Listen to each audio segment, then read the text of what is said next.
your own kombucha. So kombucha is basically a fermented beverage of tea and sugar, and it's really popular among the health community because it's full of good gut bacteria and probiotics. So this is what a basic home setup of kombucha looks like.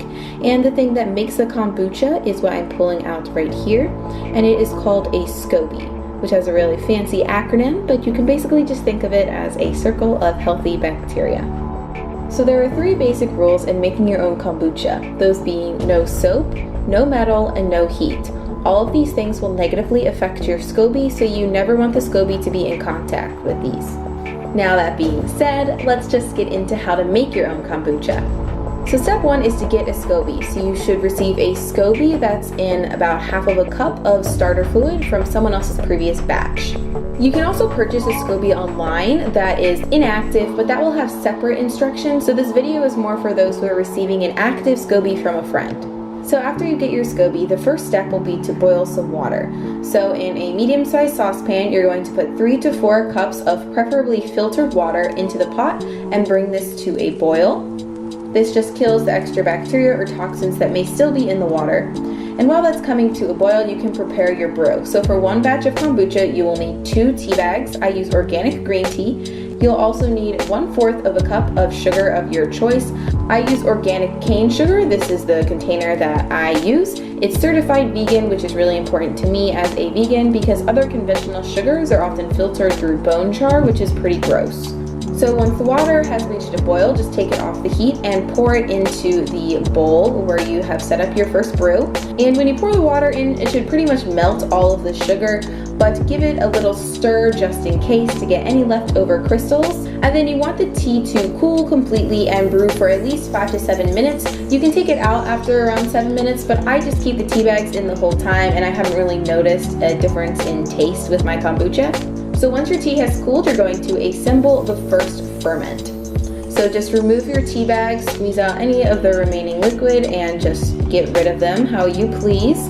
So to assemble your first brew, you're going to need a glass mason jar that holds about 4 cups of liquid, and all you're going to do is pour the scoby and the starter liquid into the jar, and then pour the cooled sugary tea water into the jar as well. And the sugary tea is a food for the scoby, so the scoby will eat the sugar in the tea water, and that will cause the liquid to ferment. So all you have to do is cover it with a little piece of cloth or a paper towel and a rubber band or hair tie to keep it secure.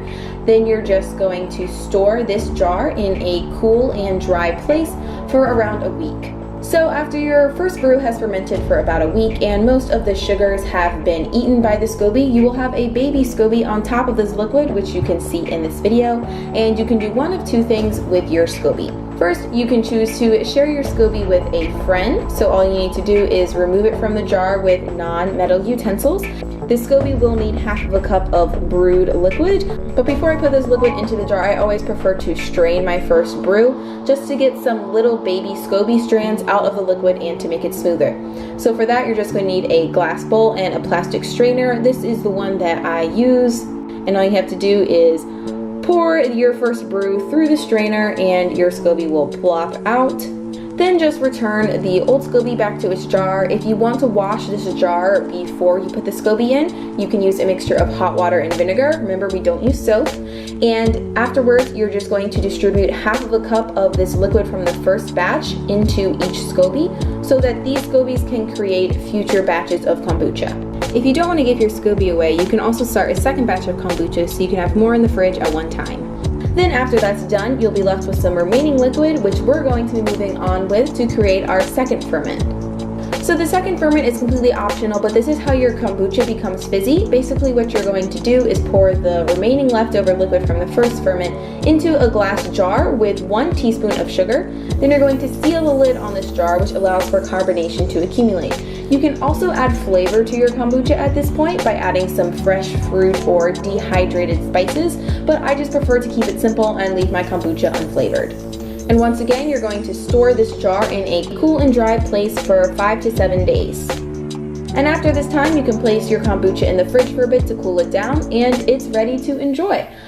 Like I've said previously, I prefer to drink my kombucha plain, but sometimes if I'm feeling fancy, I do add other fruit juices to it during this step, just if I want to mix things up every once in a while.